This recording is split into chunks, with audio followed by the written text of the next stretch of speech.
ir terminando, ya les habíamos anunciado la presencia de Diego González, guía de montaña y creador del proyecto Necrotours. ¿Cómo te va, Diego? Bienvenido. Buen día, muchas gracias. No, gracias a ti. Los tours por las necrópolis son un emprendimiento, no son un emprendimiento nuevo en el mundo. Yo recuerdo en Argentina, hasta en París, realmente es una propuesta muy interesante. ¿Qué diferencia tiene con el guía? Porque en Recoleta tenés un guía que sale a tal hora. Bueno, ahora le vamos a preguntar porque de alguna manera creo que también hay alguna exigencia al respecto. ¿Cuántos uruguayos saben que frente a la cripta del militar Eugenio Garzón en el Panteón Nacional, por ejemplo, del Cementerio Central hay un bollón con su corazón en formol? Eso y muchas cosas más interesantes que cuando leí la información me atraparon. Debo reconocer que hace tiempo tengo pendiente esa experiencia, digo, por lo que implica en cultura, en historia, arquitectura, o sea, hay cantidad de elementos que allí se conjugan. ¿Verdad, Diego? ¿Cómo te va? Así es tal cual. Yo creo que visitar un cementerio siempre en una ciudad es para conocer un poco la historia de nuestra sociedad, ¿no? La historia del país, y justo el Cementerio Central yo creo que es el que tiene la historia del país. Ahora, ¿cómo pasar de la guía de la actividad de montaña a la actividad de cementerio? Y bueno, viste, hay que variar siempre. Reciclarse, por decirlo de alguna manera. Claro, a mí siempre los cementerios me gustaron y había visitado obviamente el de Santiago, el de la Recoleta en Argentina. Recoleta también es cierto. Cementerios que se hacían este tipo de visitas. Y también obviamente sin haber ido en su momento, sabía que en Europa se hacía, en Italia, en Francia, en algunos de España. Entonces cuando vine acá al Cementerio Central vi tantas obras de arte y tantos personajes, dice, ¿por qué no hacerlo acá, en el Cementerio Central? Y bueno, fue así que sin tener obviamente conocimientos de turismo, porque yo en ese momento no estaba estudiando turismo ni nada, bueno, presenté un proyecto ante la Intendencia de una visita guiada. Y después de un tiempo, por suerte la Intendencia lo aprobó y pudimos salir allá el 9 de enero de 2018. Sí, ya hace unos años, exactamente. ¿Y cómo implicó para ti una formación? ¿Tuviste que recurrir a historiadores? ¿La Intendencia te planteó que tenía que tener algún guía? Claro, tuve que obviamente empezar a venir al cementerio mucho más seguido. Yo soy de Atlántida, venía bastante seguido todas las semanas y bueno, ahí me hice investigador en la Biblioteca Nacional para poder sacar material y eso. Y fui armando lo que sería el recorrido, que por supuesto que después lo tuvimos que ir cambiando, porque en la prueba de ensayo uno va cambiando muchas cosas.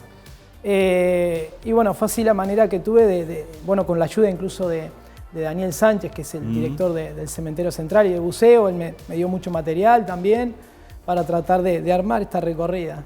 ¿Ese material pasa que fundamentalmente por historia, por historia y sobre todo personajes que hay en el cementerio y por ejemplo fechas y eso de cuándo fueron sepultados, etcétera, que es material que tiene información que tiene el cementerio. Perfecto. Digo, y la hora es fundamental, ¿no? Y la hora es fundamental. Nosotros cuando presentamos el proyecto sabíamos que la idea era hacerlo de tardecita a noche, pero a su vez cuando nos aprobaron estas visitas guiadas desde la Intendencia nos dijeron que tenía que ser fuera del horario de visita al público. Claro. Entonces tenemos que esperar que sea después de las 5 de la tarde. Probamos hacerlo a las 6 de la tarde y notamos que iba poca gente porque mucha gente nos decía es la hora que recién estoy saliendo de trabajar, todavía no salí. Y bueno, siempre tratamos de hacerlo no más temprano, 6:30, lo ideal siempre a las 7 de la tarde, ya agarra la noche. En invierno es casi todo de noche y por supuesto que es un plus, ¿no? Recorrer un cementerio de noche. La parte de símbolos, ¿es un capítulo aparte? Es un capítulo aparte, sí. Hay mucha simbología, por supuesto que cuando uno no está en eso no le prestás atención y después que empezás a ver y decís, mirá lo que significaba esto, como una columna truncada, que es una muerte inesperada, una muerte trágica, que uno de repente nos ha pasado que las ven y dicen, esto fue por el temporal, porque el Cementerio Central fue muy golpeado, el temporal aquel de 2005, el 23 de agosto. Fue muy golpeado, pero esas columnas no, son así porque es la simbología que tienen algo detrás. Pero mucha gente cuando las ve dice, eso fue por el temporal, no, y ahí también les explicamos. Después otro tipo de simbología, como el reloj alado, que se ve mucho en todos los cementerios del mundo, ¿no? Que es que el tiempo vuela, la vida se nos va volando. ¿Qué tipo de visitantes son los que van? Porque acá obviamente la cultura ha ido cambiando, ¿no? Y sobre todo del uruguayo. Y en algunos momentos hay gente que puede haber pensado que esto es una falta de respeto porque, bueno... Sí, justo me llamó la atención cuando arrancaste con la nota que había detractores a eso. Sí, que lo hay, siempre va a existir. Digo, ha ido cambiando con el tiempo, pero hoy en día, ¿cuál es el tipo de visitante que va? Porque muchos dicen, no, eso es un morbo ir de noche a un cementerio. Hay gente que seguramente lo piensa. Entonces, ¿quién es la persona que va? Tenemos de todo tipo.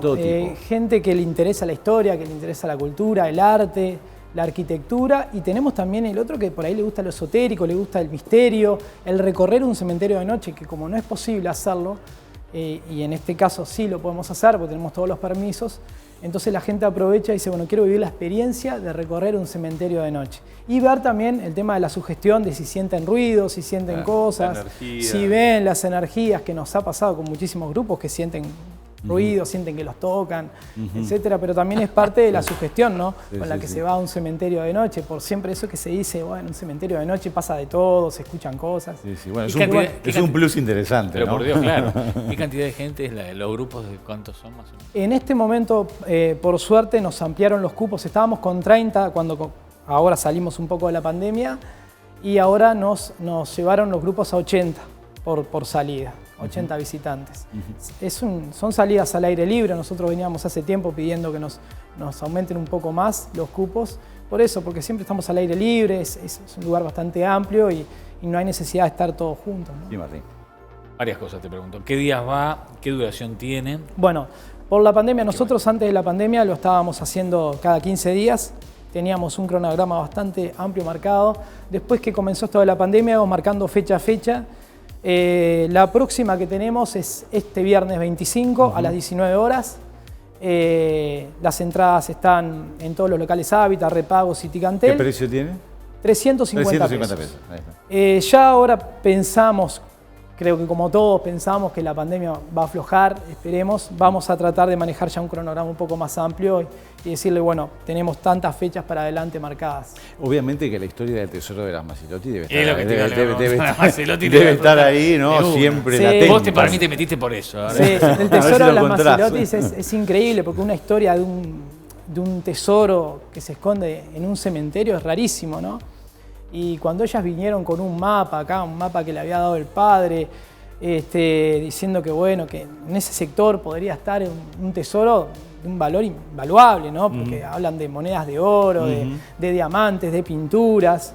Y pasaron cosas durante la búsqueda que creo que a las hermanas Masilotti como que las ilusionaron, ¿no? Porque, por ejemplo, vinieron con un mapa... ¿Se buscó? ¿Realmente se Se buscó en 3 oportunidades. Se llegó, eso es lo real. Se fueron con las manos vacías, pero lo real es que la búsqueda existió y pasaron cosas como, por ejemplo, Kuno Tessmann, que era un radiestesista alemán, muy famoso en el mundo por buscar tesoros. Vino el primer día durante la búsqueda. Fue que después se le prohibió que volviera. Eso te iba a decir. Él trabajó durante el primer día. Al otro día cuando viene lo detienen en la puerta, le dicen, usted no puede entrar más, esto es trabajo del Ministerio de Defensa. Lo corrieron. Él con ese día de investigación le hace una carta a las Masilotti diciéndole para él dónde está el tesoro en lo que pudo investigar y le marcó 3 puntos que nosotros en la guía, en la visita lo marcamos a cambio de una comisión si llega a aparecer en algún momento. Claro. ¿No? Sí, le marcó un triángulo, los 3 vértices de un triángulo y bueno, ahí sé que está. Y ellas centraron la búsqueda ahí.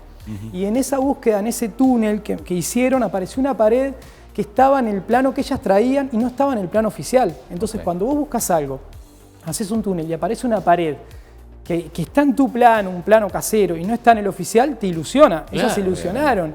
Pero bueno, pasó que se fueron con las manos vacías, porque también ellas notaron que a las 5, 5 y media de la tarde, cuando terminaban las excavaciones, se iban, dejaban en tal punto las excavaciones, cuando venían al otro día notaban que había medio metro más excavado. O sea, venía gente de madrugada a ver si pueden carronear, ¿no? Entonces también esa es otra de las hipótesis de qué pasó con el tesoro. Quizás alguien lo encontró en la noche. Ajá. ¿Y qué zonas recorren? ¿Cómo es el recorrido? Nosotros tenemos porque es muy vasto, ¿no? Sí, tenemos el cementerio central tiene 3 cuerpos. Obviamente que en 1 hora y media los recorremos los 3, pero no da para pasar por todas las obras y hablarles de todo porque nos llevaría todo el día. Entonces pasamos por los personajes más importantes. Yo lo llevo a Ramón Artagabeitia, que es el que murió en el Titanic, que es una historia que como todos la conocen también le llama la atención. Lo tenemos acá. Claro. Hombre que naufragó 2 veces. Pobre, sí, ¿no? En el año 71 con el Vapor América. Sí, él ahí era mucho más joven y cuando él despertó con el barco en llamas se pudo tirar y llegó a las costas nadando y se salvó, pero evidentemente su destino estaba marcado con el mar, ¿no? Porque después, años más tarde, fallece en el Titanic. ¿Cómo es la historia de Eugenio, esto de Eugenio Garzón? Lo más breve posible. Eugenio Garzón, sí, tiene el corazón en formol, frente a su cripta. Nosotros lo que pudimos investigar con Estela Zorrilla, que es la guía que me acompaña por en estas dudas que visitas, tenía que ver con su muerte, ¿no? porque la familia dudaba, le habían constatado que había tenido un infarto. Y la familia, para ellos, lo habían envenenado. Entonces decidieron conservar el corazón en formol para que, bueno, en años posteriores, con mayor tecnología, se pudiera comprobar a ver si había sido. Nosotros investigamos por todos lados con Estela, pero nunca pudimos saber si la familia pudo llegar a cabo esa investigación. Lo que sí es cierto que está el corazón ahí en formol, algo extraño, justo en el Panteón Nacional, ¿no? El cementerio principal del país. Sí. ¿Se mantiene silencio? ¿Es ese respeto de silencio que habitualmente dicen los cementerios igual durante la recorrida? Se mantiene porque, claro, es todo parte del clima, ¿no? de la recorrida. Exacto. La gente respeta muchísimo. Nosotros aclaramos siempre algunas cosas con el tema de por dónde caminar. Pueden sacar fotos y eso, pero no adentro de un panteón, por ejemplo. Tratamos siempre de aclarar. Y la gente respeta muchísimo y está en silencio. Nos están pidiendo que cerremos. Una pregunta chota cortísima. ¿Hasta qué edad? O sea, el mínimo de edad. O sea, ¿qué edad es recomendable? Mayores de 12 años. Menores ya lo que se habla quizás no tiene tanto interés. Bien, sé que se proyecta para otros cementerios y ya llegará el momento de hablar al respecto, claro así que obviamente que hay mucha gente interesada. El viernes que viene ya entonces. Este viernes a las 19 horas. Muchas gracias. Gracias a ustedes. Arriba con estas recorridas.